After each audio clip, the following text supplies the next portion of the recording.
Justicia. Este es un espacio donde los abogados transforman la sociedad a través de sus buenas conductas, a través de su comportamiento intachable, el aporte que han hecho a la sociedad y a los más necesitados. Soy Alberto González Mebarak y hoy estoy con una abogada, docente, presidente del Consejo de Administración de Coptraís. También es presidente, es miembro de la Junta Directiva de la Cámara de Comercio de Bogotá. Me encuentro con la doctora Rebeca Beleño Díaz. Doctora, muchas gracias por haber aceptado conversar conmigo, muy gentil por haberme abierto las puertas de su oficina aquí en Bogotá, en Coptraís. Muy amable. No, gracias a ti, Alberto, por la invitación. De verdad estoy muy emocionada de poder dialogar el día de hoy contigo. Doctora, para comenzar, ¿por qué estudiar Derecho Laboral? Tengo entendido que usted es egresada de la Universidad Libre con un posgrado en la Universidad de los Andes, ¿sí? ¿Por qué Derecho Laboral? Bueno, lo primero que quiero contarte es que estudié Derecho Laboral como especialización porque considero que la clase trabajadora se merece tener una legislación que proteja sobre todo el tema de estabilidad. Hoy es muy triste ver muchísimos jóvenes que tienen un contrato de prestación de servicio que realmente no les da estabilidad laboral y que, ha dicho la Corte, no es un contrato de prestación de servicio, porque es un contrato realidad. ¿Por qué? Porque tiene los tres elementos del contrato de trabajo. Tiene una actividad personal, tiene una relación de subordinación, tiene un salario, tiene un horario. Pero ¿qué ha pasado con estas personas? Que las vinculan por contrato de prestación de servicios para no pagarle la seguridad social, sino que ellos tengan que asumir el 100% de este pago, para no pagarles prestaciones. Y eso me ha parecido que debemos garantizarle, porque una empresa, y lo digo porque nosotros tenemos una empresa solidaria que es Coptraís, y en la medida en que nuestros trabajadores estén bien remunerados, tengan bienestar social, tengan ciertas remuneraciones, eso redunda en mayor crecimiento para la empresa. Uno le ve con tristeza que a veces se tiene como unas legislaciones que buscan desmejorar estas prestaciones de los trabajadores. Y yo he sido una persona que considera que si hay un equilibrio entre el empresario y el trabajador, podemos transformar esta sociedad. Por eso escogí una especialización como el derecho laboral, porque es que la relación laboral es la base fundamental del desarrollo económico social.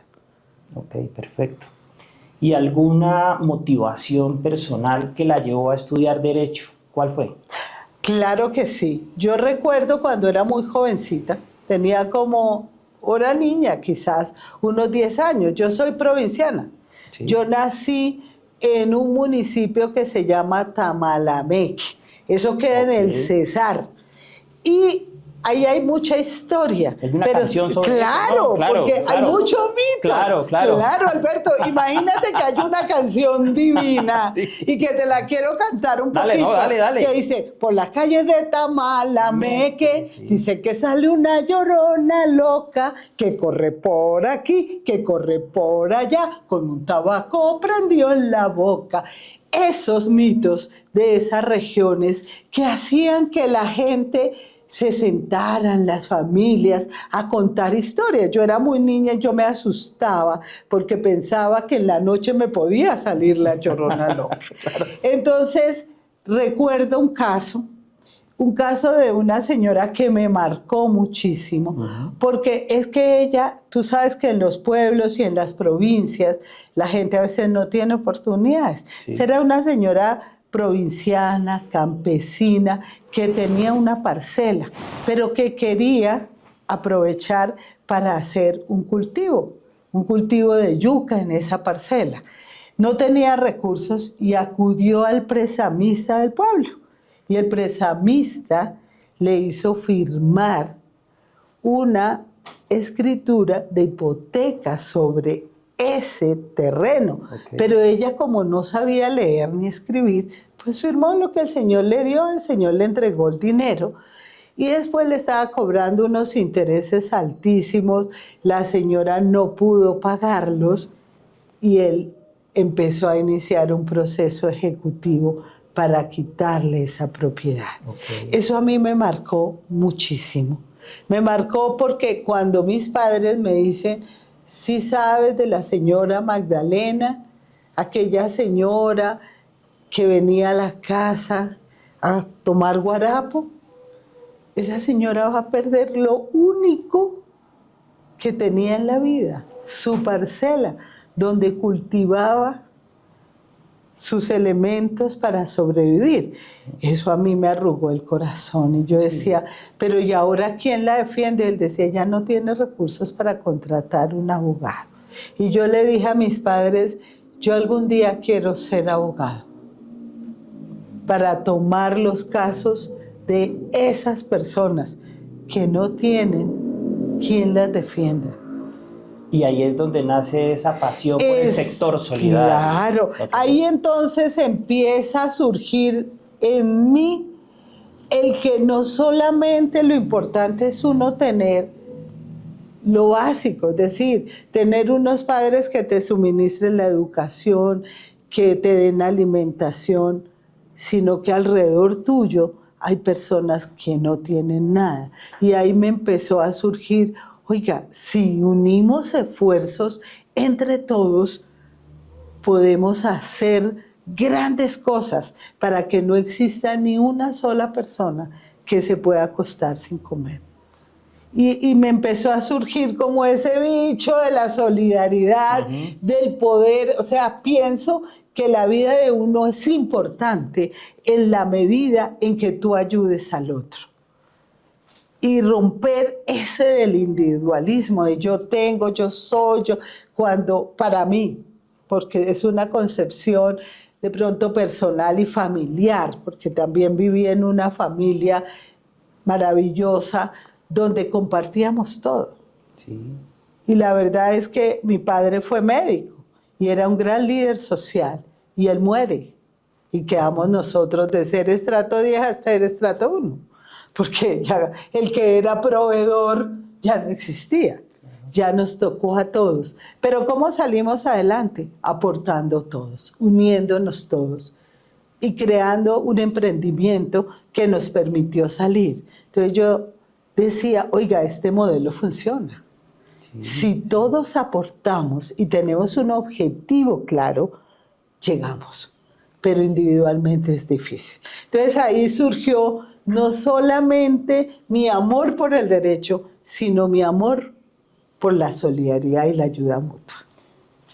Eso es excelente porque hay hay un altruismo en eso que menciona, porque cuando ya uno deja de pensar tanto en uno y en ayudar a los demás, ahí es donde el derecho impacta y transforma vidas, y esa es la finalidad y la esencia de este podcast, que es pasión por el derecho y la justicia. Digamos que el derecho no es solamente ganar honorarios, sino también trabajar por la comunidad. Totalmente de acuerdo, Alberto. O sea, la norma no puede ser una norma fría. Tiene que ser una norma que sirva para transformar vidas. Yo soy docente también y lo primero que le digo a mis estudiantes es que tenemos que tener una capacidad crítica de aplicar la norma en toda su extensión. Y con la Constitución del 91 hablamos de una Constitución donde debe haber una sociedad al servicio social, una Constitución que cambia ya el concepto individual para hablar de una sociedad. Entonces nosotros tenemos que trabajar en eso. Y he venido trabajando con mis estudiantes en hablar de la seguridad social como un mecanismo para transformar vidas.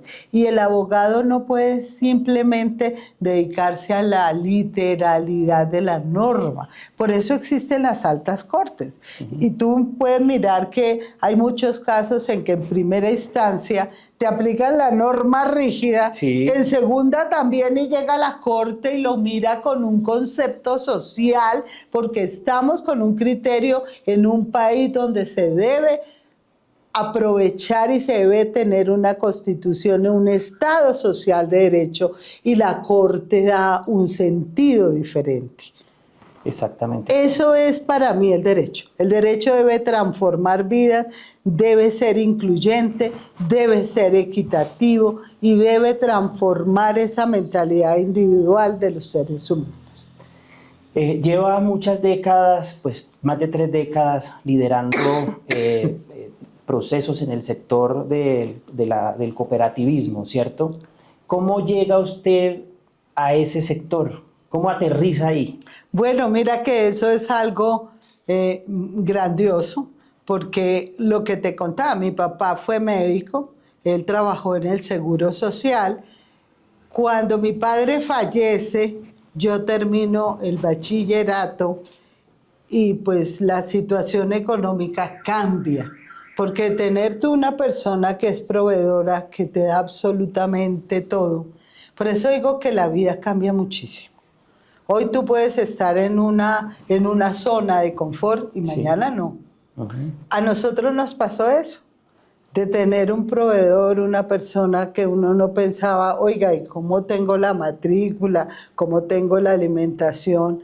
Un día cualquiera se va y nos toca asumir esto. Llego al Seguro Social a trabajar a una entidad maravillosa, porque el Seguro Social manejaba salud, riesgo, pensiones, pero llegó muy jovencita, a los 18 años, a desempeñar cargos operativos, administrativos, aprender desde la base. Y ahí, ¿qué pasa? Cuando uno llega, recuerdo que un amigo me dijo, afíliate a la cooperativa. Yo no sabía que era cooperativa. Yo pensaba que la cooperativa era lo que existía en esa época en mi colegio. Yo estudiaba en un colegio de monjas y la cooperativa era la cafetería donde uno iba al momento de las 11 y uno decía, vamos a la cooperativa a comprar el refrigerio. Y para mí ese era el concepto de cooperativa. Tenía ningún otro concepto. Cuando ya llego y me dicen, no, es que la cooperativa es fabulosa. Yo me afilio a la cooperativa y empiezo a asistir a los primeros cursos de economía solidaria y miro la historia de la cooperativa. La cooperativa nace en el año 1949 y el seguro se creó en la Ley 90 del 46. Sí. Y empezó con 200 personas, 200 trabajadores, 200 soñadores que decían, oiga, nosotros unamos esfuerzos para tener recursos para que nos quede muchísimo más fácil educar a nuestros hijos, para que tengamos unos créditos de pronto, si tenemos recursos, mucho más blandos y poder educarlos. Y así empezaron, 200 aportando, pero en esa época muy visionarios, quizás como lo somos hoy, y ellos empezaron a unirse con las directivas del Seguro Social y decirles, oiga, ayúdenos para que todo el que llegue a trabajar al Seguro Social se afilie y le descuenten por nómina. Entonces fue creciendo y creciendo y creciendo el Seguro Social. Compraron este lote inicialmente y fueron construyendo piso por piso y miren esa maravilla que tenemos. Sí, es una maravilla. Entonces fue creciendo y fueron afiliándose más y más gente. El proyecto piloto comenzó aquí en Bogotá, pero hoy tenemos presencia en 20 regiones del país. Tenemos de 218,000 asociados. Muchísimo. Y le hemos transformado la vida a mucha gente. Entonces yo llego y es la invitación que le hago a muchas personas que cuando llegan quieren pasar de kinder a maestría. No. yo llegué como asociada, empecé a asistir a todos los cursos y a entender cuál era el modelo solidario, cuál era la filosofía de la asociatividad, cómo podía llegar uno a construir cooperativas, fondos mutuales. Empecé a entender ese mundo y me enamoré. Me enamoré tremendamente, Alberto. Soy una enamorada tremenda del sector. Y llegué allí y entonces dije, esto es lo mío, eso es lo mío, amo esto.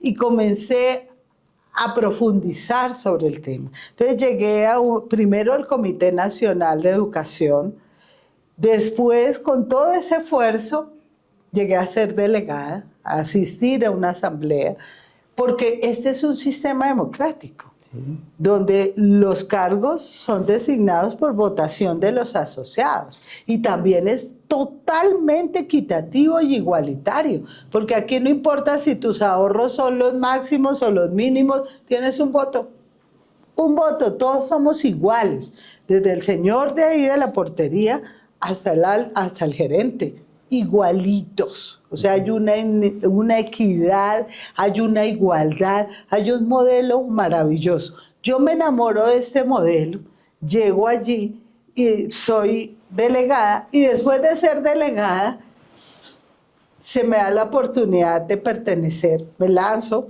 porque siempre he sido una persona que asume riesgo. Digo, bueno, ¿qué puede perder uno? Cuando tú asumes un riesgo, o te va bien o ha sido un aprendizaje, nunca veo que me vaya mal, sino que no se dio el resultado, pero fue un aprendizaje. Siempre miro lo positivo. Y lo positivo es que me lanzo a la Junta, salgo a la Junta y llego a ser la segunda presidente después de muchos años en la Junta de Vigilancia. Con mi trabajo continuo, mi disciplina y mi amor por el sector, llego al Consejo de Administración y llego a ser la primera mujer presidente y la única del Consejo de Administración. Actualmente lo soy. Pero no llegué por obra y gracia, sino que por un trabajo constante y por un amor y entrega total al sector. Entonces, yo siempre manifiesto y lo digo con mucho orgullo, y lo he hecho en la misma Junta Directiva de la Cámara. Soy una convencida de que el modelo solidario transforma vidas. Totalmente, y es que eso que usted está diciendo, que es la primer mujer del sector solidario, del cooperativismo, en asumir la dirección, la presidencia, ¿cierto?, de la asamblea, eso no es típico porque ha sido marcado por hombres, y si lo miramos hoy en día, eso lo estábamos hablando ahorita con Carlos Adrián, son los hombres los que han marcado la parada en ese tipo de cargos, y al ser usted la primera mujer en dirigir, eso es algo sumamente extraordinario y de admirar, y eso es lo que este podcast quiere resaltar, que digamos que los abogados y las personas que nos siguen y nos ven puedan apreciar que una mujer con esa berraquera lo pudo lograr, lo pudo hacer, y entre otras cosas porque usted ha estado incluida en un libro de mujeres berracas y transformadoras, ¿cierto? Y también ha tenido otras distinciones. Cuéntenos cuál otra. Bueno, mira que he sido una afortunada, pero yo digo que a veces la gente dice que la suerte, no, es el trabajo de muchos años, de 30 o más años, en que yo he dedicado mi vida y mi pasión no solamente al sector solidario, sino también a la academia, porque a mí la academia me fascina. Yo he sido docente de casi todas las universidades de este país. Actualmente lo soy de la Universidad Libre. He formado muchos estudiantes porque también soy una convencida de que la educación es la única herramienta que puede hacer que se transformen las vidas y que tú puedas llegar a cumplir esos sueños. He tenido la fortuna de ser la primera mujer en muchas cosas. Yo recuerdo cuando entré a la universidad, el 80% de los estudiantes eran hombres, un 20% éramos mujeres. gracias a Dios hoy se ha invertido la pirámide, hoy estamos parejos y hay salones en los que yo soy docente donde hay un 60-40, o sea, 60 de mujeres, un 40 de hombres. Ya hemos invertido esto porque la sociedad entendió que la mujer tiene un papel muy importante, también porque además de dar la vida, es organizada, es juiciosa, es visionaria. Eso no quiere decir que los hombres no lo sean, también, y es un complemento. Yo no soy feminista, yo soy una convencida de que este es un trabajo en equipo. Lo que pasa es que históricamente a las mujeres no se nos da oportunidades. Y yo cuando me nombra la Universidad Libre como docente, después de pasar muchos filtros, porque mientras un hombre tenía que pasar un filtro, nosotros 10. Claro. Demostrar que teníamos muchas capacidades para lograrlo. Y yo llegué allí y recuerdo que la primera gran reunión de profesores, el 90% eran hombres, muy poquitas éramos las mujeres. Y yo le preguntaba a un profesor, estaba muy joven, y le preguntaba, oiga, ¿y por qué tan poquitas mujeres? Decía, porque socialmente se cree que la mujer tiene menos capacidades que el hombre. Y le toca demostrar el triple que lo que demuestran los hombres. Esa era la filosofía que hoy se ha ido poco a poco cambiando, aunque existan todavía muchas restricciones para las mujeres, fuimos avanzando. Entonces fui avanzando en esto y llego, como te decía, a ser la primera mujer presidente de COP3, pero algo que quiero resaltar, la primera mujer de la Junta Directiva de la Cámara de Comercio, después de 145 años de fundada la Cámara de Comercio. Yo llego a la primera reunión de junta y lo que me sorprende es que todos eran hombres. No lo podía creer. O sea, aún en este siglo seguimos teniendo muchas restricciones las mujeres y nos toca trabajar el triple para demostrar que somos capaces de sacar muchos proyectos adelante y de hacernos visibles. Eso es impresionante, realmente es lo que le decía ahorita, digamos es la forma como ha podido transformar su propia vida a través de una berraquera, ¿cierto? Propia, innata, de una experiencia de vida y lograr posicionarse para poder transformar vidas. Ahora, ¿cuál cree usted que ha sido el mayor aporte del cooperativismo, ¿cierto?, en Colombia? ¿Cuál considera usted que ha sido la principal función en materia social y económica del cooperativismo? Bueno, hay una función maravillosa que tiene el cooperativismo y es la inclusión. Cuando tú hablas de una cooperativa, un fondo, una mutual, allí cabemos todos. Ahí no hay discriminación ni económica, ni por sexo, ni por religión, ni por política, nada. Todos allí somos iguales, todos aportamos. Y aportamos para hacer empresas sostenibles. Y yo pongo siempre de ejemplo a COP3. COP3 hoy es una de las empresas más sólidas del sector solidario, porque aportamos 18,000 personas. Si tú vas a tener una empresa de manera individual y no tienes los recursos y el capital suficiente, es muy difícil mantenerse en el mercado. Pero si todos somos dueños, si hay 18,000 personas que son dueñas aportando, pues nosotros tenemos unos recursos que nos permiten, en el caso de COP3, que realizan actividad financiera de captación y de colocación. Tenemos una línea de crédito, y te pongo el ejemplo de la línea de crédito educativa, con un interés del 4% anual. No, o sea, un 0.09, algo simbólico. Porque ¿qué es lo que nos interesa a nosotros? que nuestros asociados, sus hijos, sus nietos, su familia, se eduque para que tenga un mejor futuro. Eso no lo vas a conseguir con ninguna entidad financiera diferente de una cooperativa. Además, nuestros excedentes se redistribuyen en bienestar social. Nosotros tenemos aquí un auxilio que se llama fidelidad.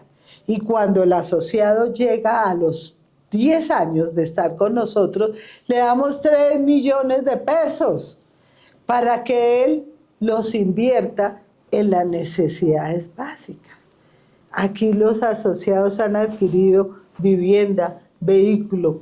También tenemos todo un programa de emprendimiento que hemos venido articulando a través de la Cámara de Comercio con capacitaciones. Hoy en día, con la capacitación tecnológica de marketing digital, inteligencia artificial, para que sean sostenibles esos negocios de nuestros asociados. Entonces es un modelo maravilloso, es un modelo que permite en la práctica, sin solo filosofía, sino con resultados y con hechos reales.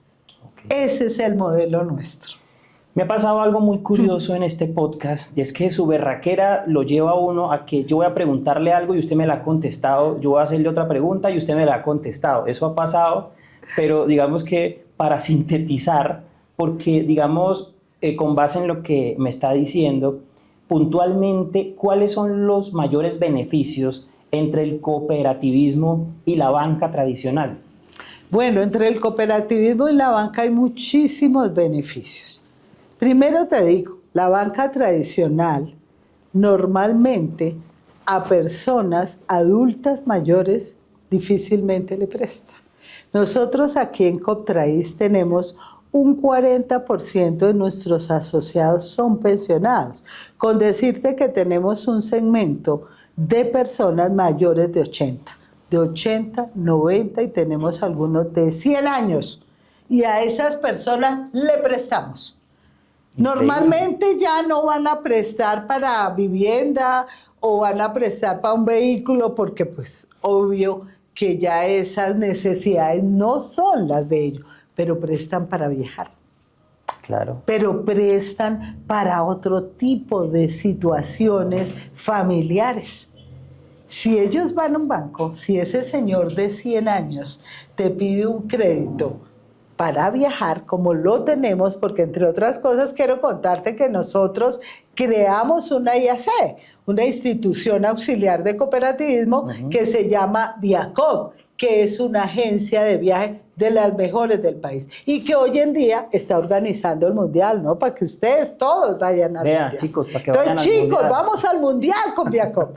Entonces, estas personas quieren viajar, muchas de ellas no lo pudieron hacer de jóvenes por estar educando a sus hijos, por ayudar a su familia. Ahora, mire, se hizo un viaje antes de que pasaran estos problemas bélicos a Tierra Santa. Y eso fue muchísima la gente que fue, porque tenemos personas de avanzada edad que son muy espirituales.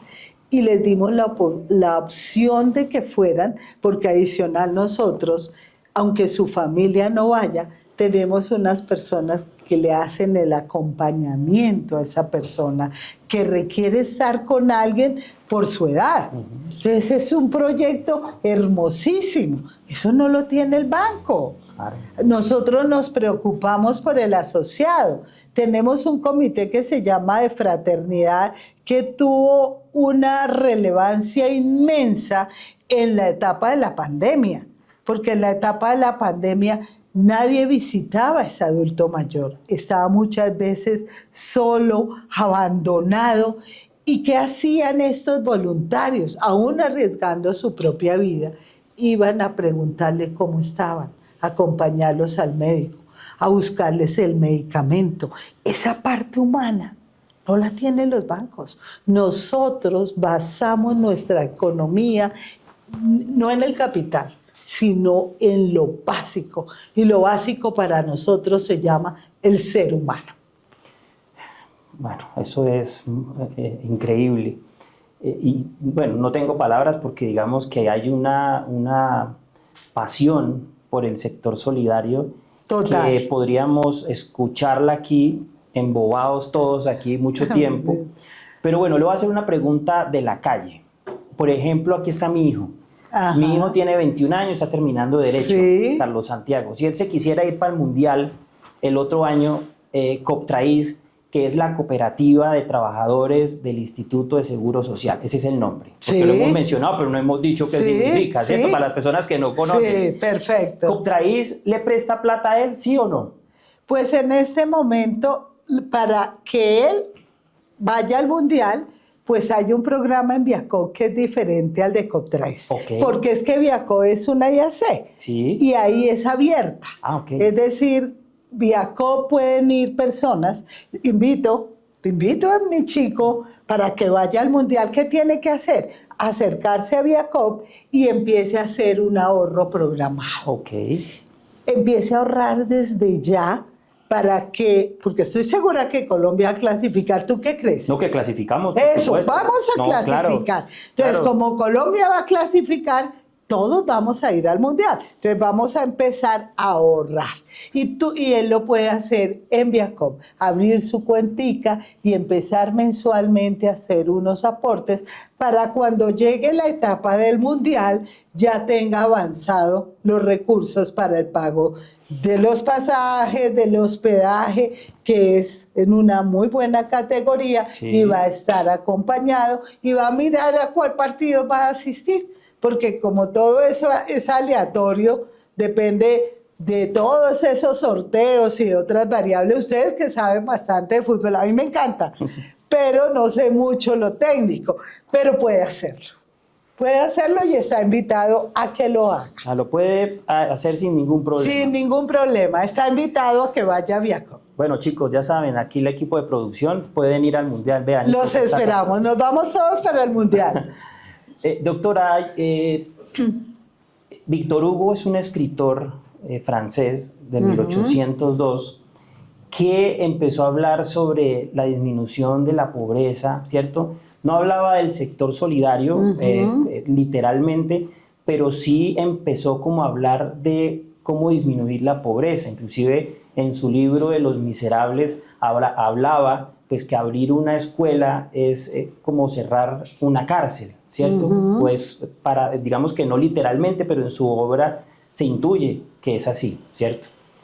¿Cuál ha sido el aporte realmente, hablando bajo esta filosofía de Víctor Hugo, de la cooperativa, es decir, de Coptraís, en materia de educación, entre comillas, con su aporte a la sociedad y cerrando, entre comillas, esas posibilidades, esas brechas que hay entre la pobreza, la desigualdad y esa restricción que hay de las personas frente a la banca tradicional? Es decir, ¿cómo ve ese aporte en abrir las puertas para las personas que los necesitan, ¿cierto? Frente a disminuir la pobreza y cerrar esas cárceles que, no literalmente, pero lo decía así Víctor Hugo. ¿Cómo lo puedes plasmar acá? Bueno, fíjate que el modelo solidario es una alternativa maravillosa. Y es una alternativa maravillosa porque nosotros dentro de nuestros principios tenemos uno que se llama la responsabilidad social. Y es que la responsabilidad social de nosotros no va solamente con nuestros asociados. Y te pongo un ejemplo, nosotros estamos, a pesar de tener este edificio hermoso, estamos en una zona donde a pocos metros de acá está el barrio Santa Fe, sí, y donde hay una población vulnerable. ¿Qué hacemos nosotros? Nosotros hacemos programas sociales. En el mes de diciembre normalmente hacemos unas grandes brigadas para tener recursos y dar donaciones. En principio hicimos para los niños. Aquí hicimos un gran evento para los niños de madres trabajadoras sexuales. Tú no te imaginas la emoción de uno de ver cuando le da un obsequio a esos niños en diciembre y traemos títeres y traemos otra serie de diversiones y los hacemos aquí en nuestro salón para que ellos pasen un día maravilloso y tengan sus regalos. También lo hemos hecho con los adultos mayores. Los hemos hecho con esas personas y tenemos amigos de fundaciones que vienen y nos presentan los programas. Yo estoy haciendo en este momento unas articulaciones con asociaciones y fundaciones de mujeres, de niños, de personas discapacitadas. Y también algo muy importante es que en este momento se requiere mucha unidad de todos los sectores, es decir, no solamente el sector solidario, sino que también tenemos otras personas maravillosas que unidas hacemos cosas. Ahorita en la Feria Más Talante que se realizó del 17 al 20, el Ágora de la Cámara de Comercio, tuvimos un encuentro maravilloso de hermandad entre la economía popular y solidaria. Y logramos aquí hacer reuniones con comerciantes, con tenderos, con fundaciones de mujeres, porque ese es el otro problema, ¿no? Tenemos mujeres, líderes, cabeza de familia, que les ha tocado tomar el liderazgo para sacar a sus hijos adelante, para poder evitar esa violencia que hay contra la mujer, con los feminicidios, con los abandonos, con las violaciones. O sea que esto es un marco grandísimo social. Nosotros no nos limitamos solamente a la parte crediticia, tenemos una responsabilidad con mejorar los niveles de vida de esta sociedad, pero tenemos que articularlo con otros actores, y eso lo está haciendo Contraís. A través de Contraís hemos podido unir muchas personas, y allí en Más Adelante les dimos espacio para que ellos también sean visibles. Y finalmente te quería contar que hemos creado otra cooperativa, y esa cooperativa se llama UMUNU, que es una cooperativa de arte y cultura, donde en su mayoría son jóvenes. ¿Por qué estamos trabajando con los jóvenes? Porque es que los jóvenes es una parte de la población que no conoce el sector solidario, que no está enamorado, y lo queremos enamorar. Han llegado esos jóvenes y nos dicen: oiga, nosotros, y con un talento que uno se queda aterrado, son músicos, son cineastas, son bailarines, son escritores, son poetas, pero no son visibles porque no tienen oportunidades. Sus talentos no los conoce nadie. ¿Y sabes qué hicimos? Unámonos y hagamos una cooperativa. Y hoy tenemos una cooperativa de arte y cultura, donde están ellos involucrados para hacerlos visibles, para que les den oportunidad de participar en esos grandes eventos, porque talento lo tienen. Y nos han dado oportunidades en muchos sitios para que ellos empiecen a mostrar ese talento. Entonces, nosotros estamos trabajando de verdad con mucho corazón, con mucho amor, porque somos unos convencidos de que uniendo esfuerzos y con un trabajo colectivo podemos transformar país.